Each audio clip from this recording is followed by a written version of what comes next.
ربكم الذي خلقكم من نفس واحدة وخلق منها زوجها وبث منهما رجالا كثيرا ونساء واتقوا الله الذي تساءلون به والأرحام إن الله كان عليكم رقيبا يا أيها الذين آمنوا اتقوا الله وقولوا قولا سديدا يصلح لكم أعمالكم ويغفر لكم ذنوبكم ومن يطع الله ورسوله فقد فاز فوزا عظيما أما بعد فإن خير الحديث كتاب الله وخير الهدي هدي محمد صلى الله عليه وسلم وشر الأمور محدثاتها وكل محدثة بدعة وكل بدعة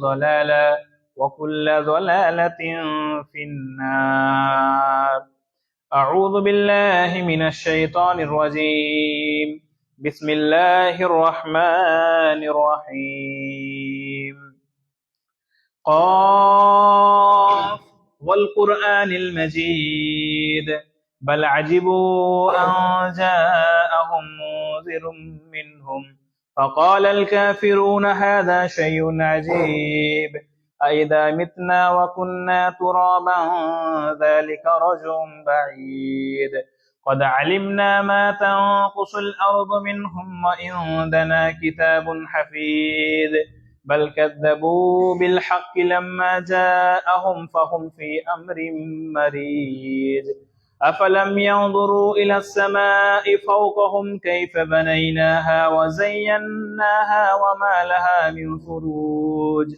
والأرض مددناها وألقينا فيها رواسي وأنبتنا فيها من كل زوج بهيج تبصرة وذكرى لكل عبد مبين قال الله تعالى في القرآن المجيد أعوذ بالله من الشيطان الرجيم بسم الله الرحمن الرحيم الأخلاء يومئذ بعضهم لبعض عدو إلا المتقين وقال النبي صلى الله عليه وسلم في الحديث المبارك الرجل على دين خليله فلينظر أحدكم إلى من يخالل সমস্ত প্রশংসা গুণগান সেই মহান রব্বুল আলামিনের জন্য, যিনি আমাদের সকলকে আজ প্রতি সপ্তাহের ন্যায় এই পবিত্র জুমার দিনে জুমার সালাত আদায় করার জন্য একত্রিত হবার তৌফিক দান করেছেন। তাই সকলেই একটি ছোট্ট বাক্য দ্বারা প্রশংসা করি, বলি আলহামদুলিল্লাহ। তারপর লাখো কোটি সালাত ও সালাম বৃষ্টির ন্যায় ঝরঝর করে বর্ষিত হোক সৈয়দুল আম্বিয়া খাতিমুন নবীন জনাবে মুহাম্মদুর রাসূলুল্লাহ সাল্লাল্লাহু আলাইহি ওয়াসাল্লামের উপর। আল্লাহুম্মা সাল্লি আলাই আল্লাহুম্মা বারিক আলাই। সম্মানিত উপস্থিতি, আজ জুমার খুতবার সংক্ষিপ্ত বক্তব্যের বিষয় হলো যুব সমাজের অধঃপতনের কারণ। সর্বপ্রথম আমাকে আপনাকে এই কথাটা জেনে রাখা দরকার যে যুবকরা হলো প্রতিটি জাতি, প্রতিটি সম্প্রদায়ের একটা বড় শক্তি। কোন জাতির উন্নতি বা অবনতি পুরোটাই কিন্তু বা অধিকাংশটা কিন্তু তাদের যুব সমাজের উপর নির্ভরশীল করে। অর্থাৎ যদি কোন সমাজ উন্নতির পথে অগ্রসর হতে যায় তাহলে কিন্তু তাদের যুব সমাজকে বা নওজওয়ানদেরকে উঠে পড়ে লাগতে হবে। কিন্তু আজ যদি আমরা আমাদের যুব সমাজের দিকে একটু দৃষ্টিপাত করি, নজর দৌড়াই, তাহলে বুঝতে পারবো আজ আমাদের সমাজের যুব সমাজ তারা বিভিন্ন প্রকারের ফিতনার মধ্যে পতিত রয়েছে এবং তারা ধীরে ধীরে অধঃপতনের দিকে অগ্রসর হচ্ছে। তো আজ এটাই আমাদের বক্তব্যের বিষয় যে এই অধঃপতনের কারণগুলি কি কি এবং তা থেকে বাঁচার উপায় কি, তার প্রতিকার কি। আসুন আমরা একের পর এক পয়েন্ট আলোচনা করি। তো আজ বর্তমান সমাজে যুব সমাজ যে অধঃপতনের দিকে অগ্রসর হচ্ছে, তার মধ্যে একটি অন্যতম কারণ হলো, গুরুত্বপূর্ণ কারণ হলো সুশিক্ষার অভাব। আজ আমাদের সমাজের যুবকদের মাঝে সুশিক্ষার অভাব রয়েছে। ভালো করে বুঝবেন, আমি কিন্তু শিক্ষার অভাব বলিনি, আমি বলেছি সুশিক্ষার অভাব। আজ শিক্ষার অভাব নেই, কিন্তু সুশিক্ষার অভাব আছে। আমরা যদি 25-30 বছর পূর্বের দিকে একটু লক্ষ্য করি, তখনের থেকে এখন অনেক শিক্ষিত বেড়েছে। মাস্টার ডিগ্রি পাস করে প্রতিটা গ্রামে গ্রামে মাস্টার ডিগ্রি পাস আপনি পেয়ে যাবেন যদি অনুসন্ধান করেন, তালাশ করেন। কিন্তু সেটা কি উপকারী জ্ঞান? সেটা কি সুশিক্ষা? না। ওই শিক্ষার মাধ্যমেই দেখবেন সমাজের মাধ্যমে চুরি ডাকাতি হচ্ছে। আমরা তো ওই চুরি ডাকাতির ব্যাপারে আলোচনা করি, কথোপকথন করি, 2000, 4000, 50,000 এইসব চুরি ব্যাপারে আমরা আলোচনা করি। কিন্তু যারা শিক্ষিত লোক, তারা কোটি কোটি, হাজার কোটি টাকা আত্মসাৎ করছে, হরপ করে নিচ্ছে, তাদের ব্যাপারে আমরা চিন্তা করি না। তারা কারা? তারা সব শিক্ষিত, তারা মূর্খ নয়। তাহলে বোঝা গেল যে আমাদের সমাজে শিক্ষিতর অভাব নেই, শিক্ষার অভাব নেই, বরং সুশিক্ষার অভাব আছে।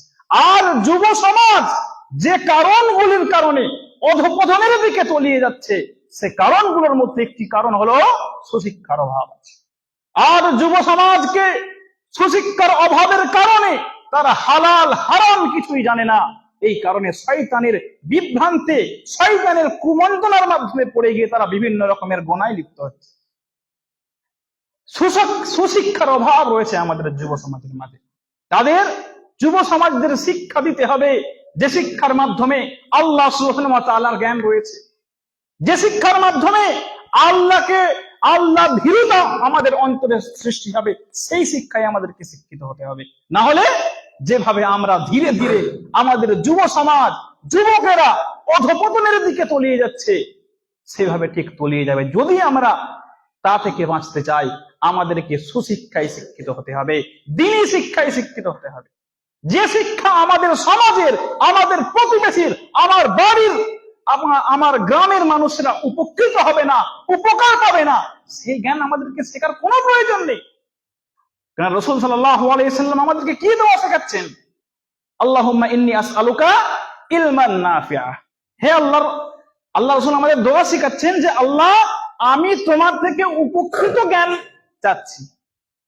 ঠিক এর বিপরীতেও একটা দোয়া শেখাচ্ছেন। কি দোয়া? আল্লাহুম্মা ইন্নী আউযু বিকা মিন ইলমিন লা ইয়ানফাউ। হে আল্লাহ, আমি ওই জ্ঞান, ওই শিক্ষাটাকে আমি আশ্রয় চাচ্ছি, বা ওই শিক্ষা আমার প্রয়োজন নেই। মিন ইলমিন, ওই শিক্ষা, লা ইয়ানফাউ, যা কোনো উপকার মানুষের দেয় না। সম্মানিত উপস্থিতি, এই কারণেই আমি আপনাদের বলবো যে আমাদের এই বর্তমান যুব সমাজের যে ক্ষতি হচ্ছে, তারা অধঃপতনের দিকে তলিয়ে যাচ্ছে, তার একটি কারণগুলির মধ্যে হলো যে তাদের মধ্যে সুশিক্ষার অভাব রয়েছে। তাই আমরা যারা অভিভাবক আছি, তাদেরকে উদ্দেশ্য করে আমি বলতে চাই, আপনার সন্তানকে কোরআন হাদিসের শিক্ষা দেন। হারাম হালাল যখন বুঝতে পারবে, তখন তো তাদেরকে বেঁচে থাকবে। যদি আমি কোনটা হারাম কোনটা হালাল নাই জানলাম, তাহলে আমি মানবো কি করে? তাই আপনাদের উদ্দেশ্যে বলতে চাই, যারা অভিভাবক আছেন, আপনারা আপনাদের সন্তানকে হাদিস কোরআনের শিক্ষা দেন। আমাদের প্রতিষ্ঠান রয়েছে, আপনাদের হুগলি জেলাতেই রয়েছে আপনাদের প্রতিষ্ঠান জামিয়া ফালাহিয়া। ভর্তি করুন আপনাদের সন্তানদেরকে, যেখানে দুনিয়াবি এবং আখিরাতের উভয় শিক্ষায় শিক্ষিত করা হয়।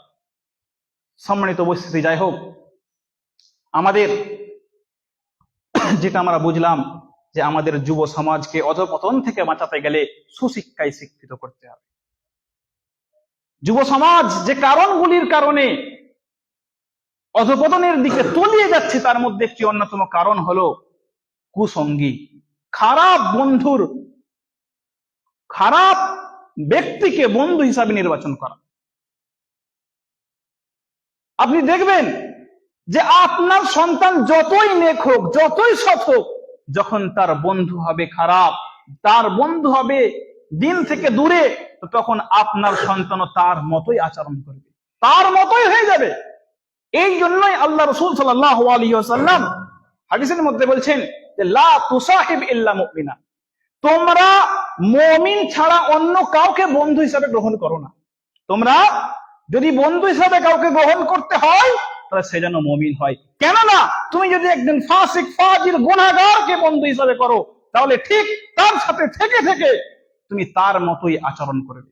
রাসূল সাল্লাল্লাহু আলাইহি ওয়াসাল্লাম তিরমিজির হাদিসের মধ্যে বলছেন যে আর রাজুলু আলা দীনি খালিলিহি, প্রত্যেক ব্যক্তি তার বন্ধুর ধ্যান ধারণা এবং আদর্শের মধ্যে গড়ে ওঠে।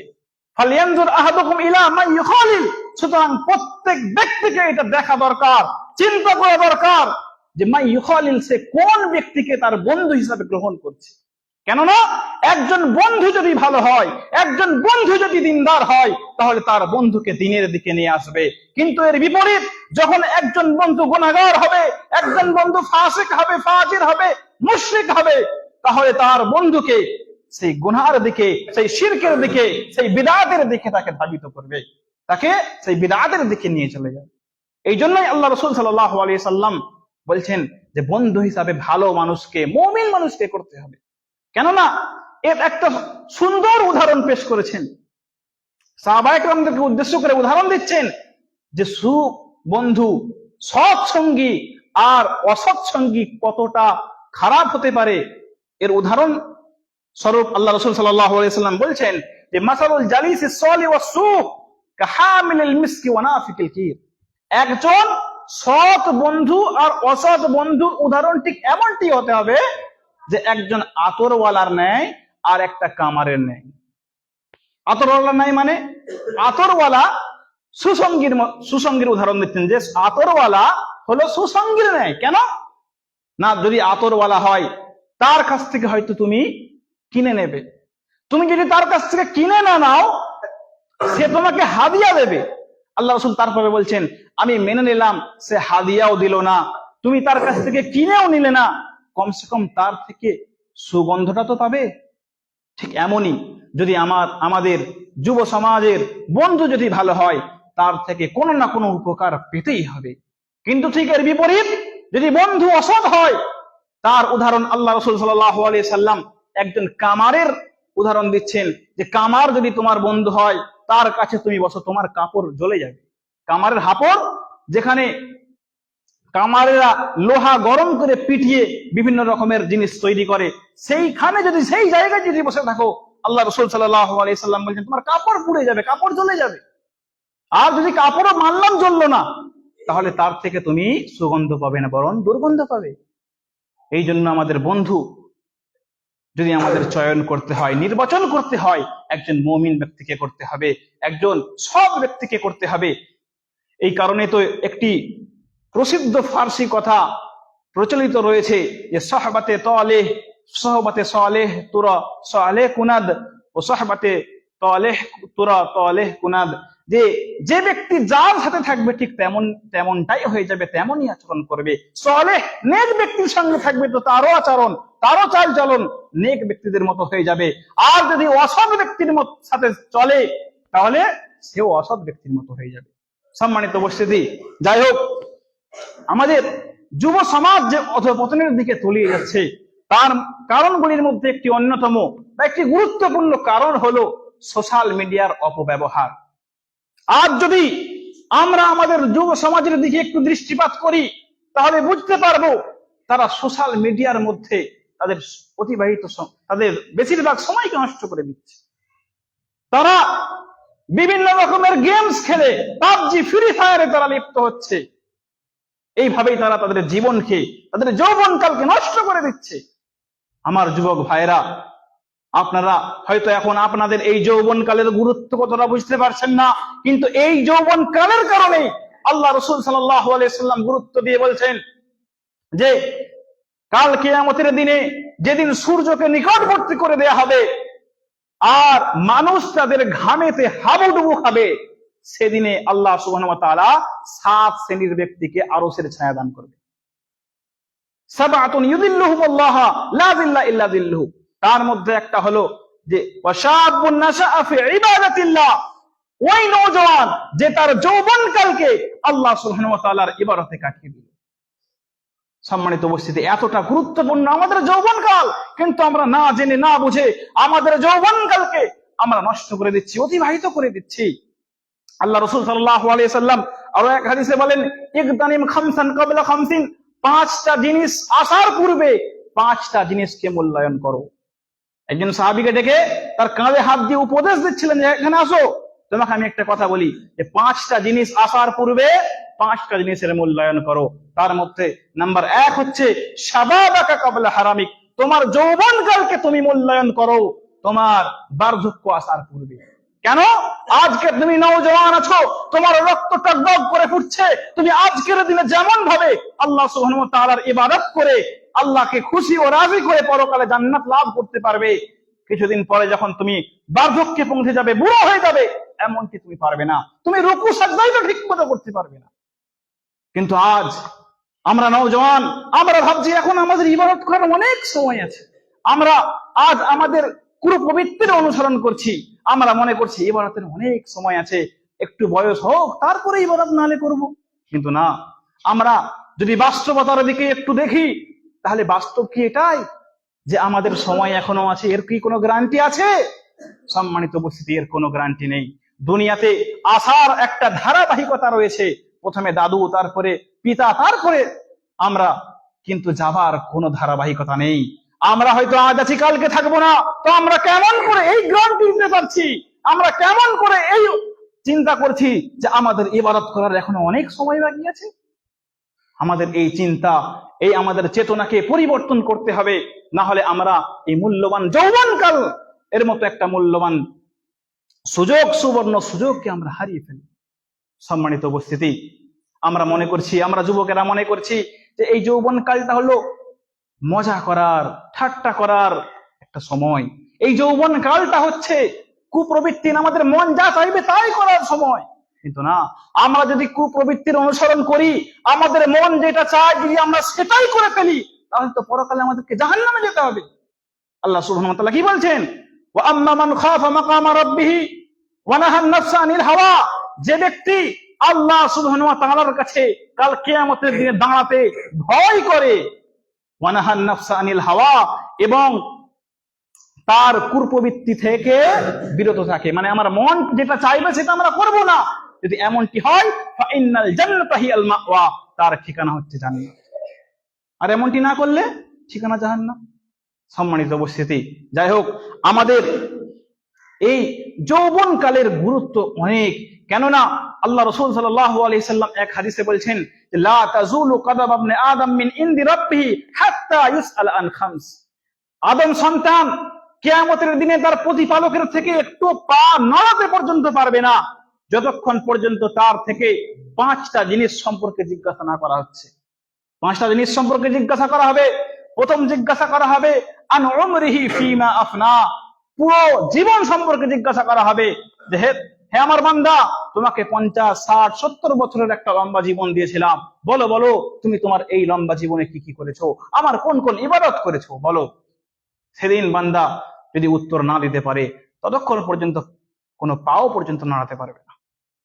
দ্বিতীয় প্রশ্ন করা হবে ওয়ান শাবাবিহি ফিমা আবলা, তার যৌবনকাল সম্পর্কে, যে যৌবনকালের মতো গুরুত্বপূর্ণ সময়কে সে কোথায় অতিবাহিত করেছে, এই প্রশ্ন করা হবে যে বলো নওজওয়ানেরা, তোমাদেরকে যে যৌবনকাল দিয়েছিলাম সেখানে কি করেছো? আমার ইবাদত করে কাটিয়েছো, নাকি মোবাইলের মাধ্যমে মহিলাদের সাথে ঘন্টার পর ঘন্টা কথা বলে তুমি তোমার যৌবনকালটাকে নষ্ট করে দিয়েছো? বলো, সেদিন আমরা নওজওয়ানরা কি উত্তর দেব, যারা আজকে আল্লাহর ইবাদত থেকে অতি গাফিল রয়েছি, আল্লাহ থেকে অনেক দূরে সরে গেছি? সেই নওজওয়ানেরা কাল কিয়ামতের দিনে কিভাবে উত্তর দেব? আল্লাহর সামনে আমরা কিভাবে দাঁড়াবো সেদিন? তাই আমার নওজওয়ান ভাইরা, এই হাদিসের দিকে একটু লক্ষ্য যদি আমরা করি, তাহলে বুঝতে পারবো যে প্রথম প্রশ্নটা কি হবে আন উমরিহি, জীবন সম্পর্কে, আর দ্বিতীয় প্রশ্নটা হবে আন শাবাবিহি, যৌবনকাল সম্পর্কে। এখানে একটা প্রশ্ন আছে যে আমাদের জীবনের মধ্যেই তো যৌবনকালটা আছে। প্রথম প্রশ্ন করা হবে পুরো পূর্ণাঙ্গ জীবন সম্পর্কে, তো আবার দ্বিতীয় প্রশ্নটা কেন করা হবে যৌবনকাল সম্পর্কে? যেহেতু যৌবনকালটা জীবনের মধ্যেই পড়ে, তাহলে দ্বিতীয় প্রশ্নটা করার কোনো প্রয়োজনই ছিল না। কিন্তু না, মুহাদ্দিসগণ এর ব্যাখ্যা করতে গিয়ে বলেছেন যে যৌবনকালের গুরুত্ব বোঝানোর জন্য এখানে আবার দ্বিতীয়বার যৌবনকালের সম্পর্কে জিজ্ঞাসা করা হবে যে বলো যৌবনের কাল তুমি কি করেছিলে। সম্মানিত উপস্থিতি, আমাদের নওজওয়ান, আজকে আমাদের যুবকেরা এই কারণে অধঃপতনের দিকে অগ্রসর হচ্ছে যে তারা তাদের যৌবনকালের মতো মূল্যবান সময়কে, যৌবনকালকে তারা কাজে লাগাচ্ছে না।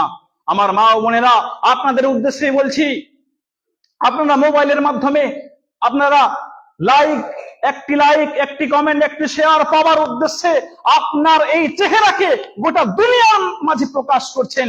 এর থেকে লজ্জাজনক বিষয় কিছু হতে পারে না।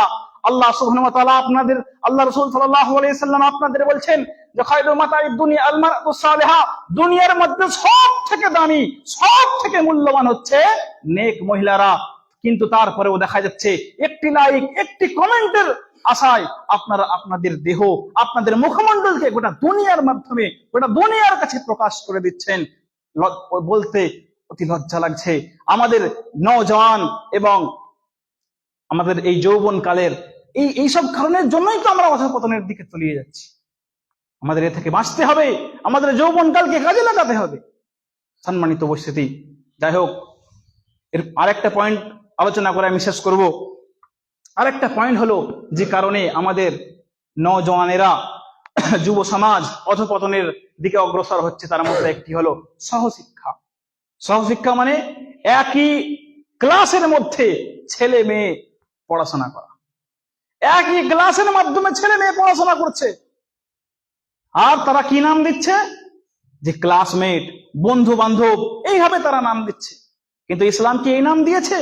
একজন ছেলে একজন মেয়ে একই ক্লাসে পড়াশোনা করছে, একে অপরের দিকে দেখছে, একে অপরের সাথে কথা বলছে, এটা কেমন করে সম্ভব? আবার নাম দিচ্ছে যে তার বন্ধু, তার ক্লাসমেট, তার প্রেমিক প্রেমিকা, এইভাবে নাম দিচ্ছে। কিন্তু ইসলাম কি এই নামে আখ্যায়িত করেছে? না, ইসলাম এইটাকে জিনা বলে আখ্যায়িত করেছে, ইসলাম এইটাকে নোংরামো বলেছে, ইসলাম এটাকে ব্যভিচার হিসাবে উল্লেখ করেছে। একটা ক্লাসে ছেলে মেয়ে পড়াশোনা কিভাবে করতে পারে? আমাদেরকে পুরো শিক্ষার সিস্টেমটাকে পরিবর্তন করতে হবে। আপনার সন্তানকে আপনি পড়ান, আপনার মেয়েকে আপনি পড়ান, আমি নিষেধ করতে যাচ্ছি না, কিন্তু আপনার মেয়েকে যখন পড়াবেন, আপনি কোনো গার্লস স্কুলে আপনি পড়ান। আপনি ওই স্কুলে কেন দেবেন যেখানে ছেলে মেয়ে একত্রিত পঠন পাঠন করানো হয়, পড়াশোনা করানো হয়? কেন ওই স্কুলে দেবেন আপনি? তারা তাদের দিকে দেখছে, এটা কোনো ছোট কথা নয়। আল্লাহ রাসূল সাল্লাল্লাহু আলাইহি সাল্লাম বলছেন যে জিনাল আইনু আন নাজরু, চোখের জিনা হচ্ছে চোখ দিয়ে দেখা। তাহলে একজন গায়ের মাহরম ছেলে মেয়ে একে অপরের দিকে দেখছে মানে এটা কোনো ছোট কথা হতে পারে না।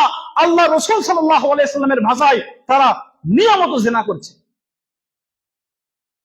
শুধু তাই নয়, তারা একে অপরের সম্পর্কে চিন্তা ভাবনা করছে, এটাও একটা জিনা। মুখের জিনা হচ্ছে, তারা একে অপরের সাথে কথা বলছে, তারা মুখের জিনা করছে। সম্মানিত উপস্থিতি, এই কারণেই তো আমাদের নওজওয়ানেরা, আমাদের যুব সমাজ অধঃপতনের দিকে তলিয়ে যাচ্ছে। কেননা যদি আপনি পিতা হয়ে, আপনি মাতা হয়ে আপনার সন্তান সন্ততিকে, আপনার ছেলে মেয়েকে এমন স্কুলে দিচ্ছেন, স্কুলের কথা তো বাদ দেন, যদি আমরা কলেজ ইউনিভার্সিটির কথা ভাবি, তাহলে বোঝা যাবে যে শত শত মেয়েরা, হাজার হাজার মেয়েরা বিবাহের পূর্বেই তাদের সতীত্বকে হারিয়ে ফেলছে। বলে ইআযুবিল্লাহ। তারপরেও আমরা পিতা হয়ে আমাদের সন্তানকে, আমাদের ছেলে মেয়েকে সেই কলেজে পড়াতে, সেই কলেজ ইউনিভার্সিটিতে পড়ানোর জন্য ছেড়ে আসছি। এই সহশিক্ষা এর নিয়মটাকে আমাদেরকে পরিবর্তন করতে হবে, তা না হলে আমাদের যুব সমাজ অধঃপতনের দিকে তলিয়ে যাবে। যুব সমাজকে আমরা বাঁচাতে পারবো না। সম্মানিত উপস্থিতি, আমাদের যুব সমাজ যে কারণগুলির মধ্যে, যে কারণের জন্য অধঃপতনের দিকে তলিয়ে যাচ্ছে, তার মধ্যে একটি হলো পিতা মাতার দায়িত্বে তারা গাফিলতি। আমরা পিতা, আমরা মাতা, আমরা আমাদের সন্তানের যে দায়িত্ব রয়েছে সেটা আমরা পালন করছি না। আল্লাহ সুবহানাহু ওয়া তাআলা বলছেন, কু আনফুসাকুম ওয়া আহলিকুম নারা, তোমরা নিজেরা জাহান্নাম থেকে বাঁচো এবং তোমরা তোমাদের পরিবার পরিজনকে জাহান্নাম থেকে বাঁচাও। এখান থেকে বোঝা গেল যে শুধু নিজে বাঁচলেই হবে না, পরিবার পরিজন কেউ জাহান্নামের আগুন থেকে বাঁচাতে হবে। আপনি জুমার দিন আপনি সবার প্রথমে মসজিদে চলে এসেছেন উট কুরবানির সওয়াব পাবেন বলে, কিন্তু যদি দেখা গেল যে আপনার সন্তান জুমা পড়তেই এলো না, কিসের দায়িত্ব পালন হচ্ছে আপনাদের? আপনি নিয়মিত তাহাজ্জুদের নামাজ পড়েন, কিন্তু দেখা যায় আপনার সন্তান যে আপনার বাড়িতেই খাওয়া দাওয়া করছে, আপনার আন্ডারেই সে লালিত পালিত হচ্ছে, কিন্তু সে ফরজ নামাজটুকুও পড়ে না। আপনি কিভাবে বাবা হচ্ছেন? আপনি কিভাবে মাতা হচ্ছেন? আপনার ছেলে কখন বাড়ি থেকে বেরোচ্ছে, কখন রাতের বেলা আপনার বাড়িতে আসছে, আপনার এটুকু দেখার প্রয়োজন মনে করছেন না। আপনি কিভাবে কাল কিয়ামতের দিনে আল্লাহ সুবহানাহু ওয়া তাআলার কাছে হিসাব দেবেন? কেন আপনি দায়িত্বশীল। আল্লাহ রাসূল সাল্লাল্লাহু আলাইহি সাল্লাম বলছেন, কুল্লুকুম রাঈন ওয়া কুল্লুকুম মাসউলুন আন রাইয়াতিহি। শুনে রাখো, তোমাদের মধ্যে প্রত্যেক ব্যক্তি দায়িত্বশীল এবং তাকে কাল কিয়ামতের দিনে তার দায়িত্ব সম্পর্কে জিজ্ঞাসা করা হবে। আর রাজুলু রাঈন ফি আহলি বাইতিহি, প্রত্যেক পুরুষ তার বাড়ির দায়িত্বশীল, তাকে তার বাড়ির সম্পর্কে কাল কিয়ামতের দিনে জিজ্ঞাসা করা হবে যে তার বাড়িতে তার সন্তান ছিল, সে সালাত আদায় করেনি, নামাজ পড়েনি। এই জিজ্ঞাসা আমাদেরকে করা হবে। আমরা কি উত্তর দেব সেদিন? আমার আপনার সন্তান যদি আমরা ঠিক মতো তাদেরকে গাইড করতাম, আজ আমাদের যুব সমাজ অধঃপতনের দিকে তলিয়ে যেত না। আমরা যদি খোঁজ খবর রাখতাম যে আমার সন্তান এত ফোনে কথা বলছে, কার সাথে কথা বলছে, আমরা খোঁজ নেবার কোনো প্রয়োজন বলে মনে করছি না। আমার বাড়ির মেয়ে সে প্রতিদিন শপিং মলে যাচ্ছে, প্রতিদিন বাজারে যাচ্ছে, কোথায় যাচ্ছে, কার সাথে কথা বলছে, কার সাথে দেখা করছে, আমরা এই খোঁজ খবর নেব, এটাও আমাদের প্রয়োজন বলে মনে হয় না। তাহলে আমাদের সন্তান সন্ততি তারা অধঃপতনের দিকে যাবে না তো কোথায় যাবে? তাই আমরা যদি চাই আমাদের সন্তান সন্ততি, আমাদের ছেলে মেয়ে অধঃপতন থেকে ফিরে আসুক, তারা ইসলামের ছায়াতলে ফিরে আসুক, আমাদের যারা অভিভাবক আছি তাদেরকে দায়িত্বশীল হতে হবে। তাদেরকে দেখতে হবে যে তাদের সন্তান সন্ততি ইসলামের ছায়াতলে আছে কিনা, তাদেরকে ইসলামের শিক্ষায় শিক্ষিত করতে হবে। সম্মানিত উপস্থিতি, কিন্তু যদি আমরা এটা না করি, আমাদের সমাজ, আমাদের যুব সমাজ অধঃপতনের দিকে তলিয়ে যাবে। সম্মানিত উপস্থিতি, সময় শেষ। পরিশেষে আল্লাহ সুবহানাহু ওয়া তাআলার কাছে দোয়া করব, হে প্রভু দয়াময়, আজ আমাদের সমাজের যুবকরা যে অধঃপতনের দিকে তলিয়ে যাচ্ছে, তাদেরকে তা থেকে বাঁচার তৌফিক দান করো, আমিন। হে প্রভু দয়াময়, আমরা আজকে যা শুনলাম, যা বললাম, তার প্রতি বেশি বেশি আমল করার তৌফিক দান করো, আমিন। হে প্রভু দয়াময়, আমরা যতদিন পর্যন্ত জীবিত থাকবো, ইমানের অবস্থায় যেন আমরা জীবিত থাকি, এবং আমাদের যখন মৃত্যু হবে যেন আমাদের শেষ কালেমা লা ইলাহা ইল্লাল্লাহ হয়, আমিন। ওয়া আখিরু দাওয়ানা আনিল হামদুলিল্লাহি রাব্বিল আলামিন।